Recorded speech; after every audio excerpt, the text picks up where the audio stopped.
Welcome everyone to the Grenke Freestyle Open 2026. We have Grandmaster Nihal Sarin who's just entered in. He will be taking the white pieces against IM Pham Khoi. Pham Khoi is from Netherlands, and in fact he is 1 year younger to Nihal Sarin. While Nihal is born in 2004, Pham Khoi is born in 2005.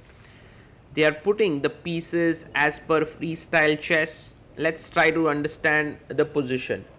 There's a rook which is on the same square as normal chess. There's a knight. By the way, you can see Nihal is trying to look for a pen for himself to write the score sheet, and he's unable to find one.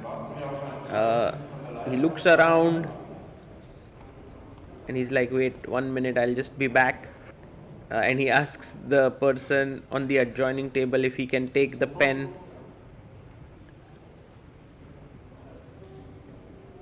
And he's like, yeah, sure, take it. And Nihal takes the pen. Okay, back to analyzing the position. You have a queen, you have a knight, a bishop, king, rook and bishop. So the interesting question is, how will Nihal open up the position? He can go g4, opening up the bishop. He can go d4, opening up the queen, also the bishop. He can play c4, opening up the queen. The knights can come out. A handshake here, and we are ready to begin. The Grenke Open Freestyle Chess is an incredible event, bringing together so many players across the world to play freestyle chess. In fact, the open tournament in freestyle and traditional chess has more than 3,000 participants, making it the biggest open tournament in the world. And here Nihal is definitely one of the top players in the freestyle tournament. There's also Magnus Carlsen playing, Vincent Keimer, so many top players. And Nihal begins with a very calm move, d3.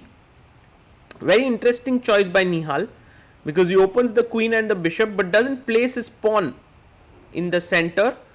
c5 by Pham Khoi. You know, when you play freestyle chess, it's like you are like an architect. You're trying, or an interior designer.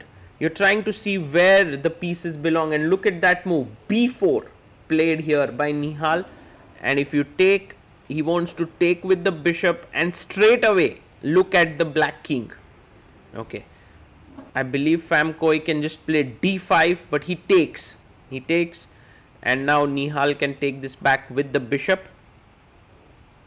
He does it. Bishop takes b4, and you get a tempo now with knight c6, hitting the bishop on b4. That's what he plays. The b4 bishop is attacked. You can drop it back, maybe to c3 on this diagonal, maybe to a3, keeping it on this diagonal. He goes back to d2. Okay, early days, but the battle lines are already being drawn. B file has opened up for white, C file for black. You can see Pham Khoi taking some risks. He's played b5. He could have also played g6, opening up the bishop, but then there would have been a check, so he avoids it. Knight to c3, attacking the pawn on b5 by Nihal. And maybe you want to kick the knight away. Sorry, b4. Yeah, he goes a6. By the way, b4, knight d5, a5 would then fall to a fork. So that doesn't work. a6 played, and a4 by Nihal Sarin. He's already looking at this b6 square, which is slightly weakened, trying to jump in with the knight. And Pham Khoi does go b4. But what is his plan to knight d5? Not so sure. Already the game is sharpening up, and look at Nihal in that hoodie, looking smart there. Knight d5 played. Rook to b8, defending the pawn, also planning to push the pawn to a5 if he gets the opportunity, and Nihal is like, sorry, I'm going to do that. But now e6, kick the knight away. I think that makes a lot of sense.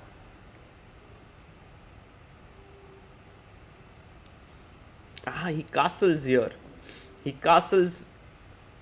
I'm a bit surprised with that move, because e6, knight b4, queen a3. Maybe he didn't like this fact, and then c3 coming up. Could be.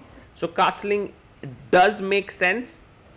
But now Nihal simply goes rook b1, attacking the pawn on b4.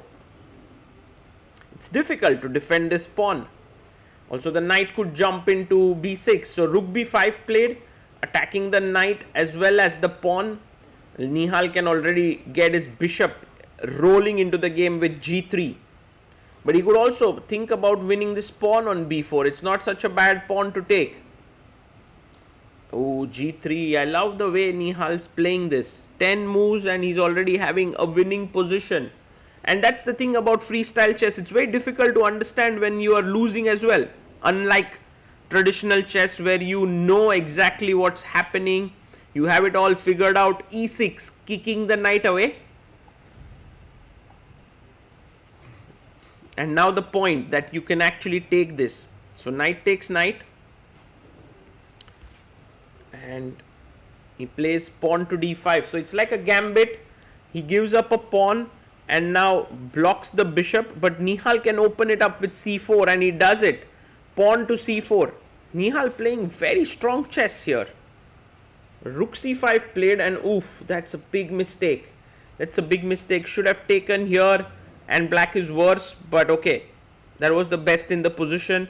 Now, there are queen a3 ideas which can get very nasty for this rook. He takes on c6 and here's the point. Now if you take with the rook, I can go bishop b3, bishop b4, trapping the rook. So he takes with the knight, controlling the b4 square. But now queen a3 attacks here and he finds it. And that's beautiful because if takes here, of course bishop is controlling, so you can't do that. So knight to d4. The rook is protected. Okay, if you play bishop b4, there's knight c2. That's his point. But e3 played. Hitting the knight. If the knight moves away, then bishop b4. So the knight needs to come to c2.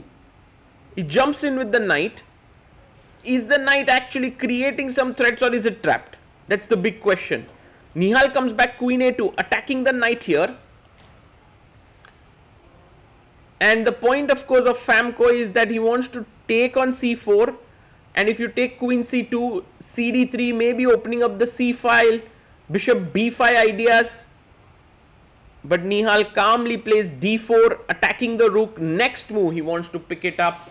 And that's game over now. There's nothing much left. He's going to lose a complete piece in this position. And of course, Pham Khoi can continue, but there's just nothing here. He resigns. 17 move win for Nihal Sarin, playing like stockfish. All accurate moves, insane chess. And Nihal shows that he's not just good at normal traditional chess, rapid, blitz and classical, but also good at freestyle chess. I loved the game. I loved how Nihal actually played it by not trying to grab material but developing pieces. The knight jumping into the center, and with this he moves to 2 out of 2. The Grenke Open was an incredible event that happened during the time of the FIDE candidates. We did bring you 3-4 games from that event of Magnus, but now we'll try and cover more games in this tournament as Nihal gives back the pen to his neighbor. And the one of the interesting things about freestyle chess is that players put back their pieces in traditional chess positions. So that's interesting. A smile to his opponent, and that's the end of the game.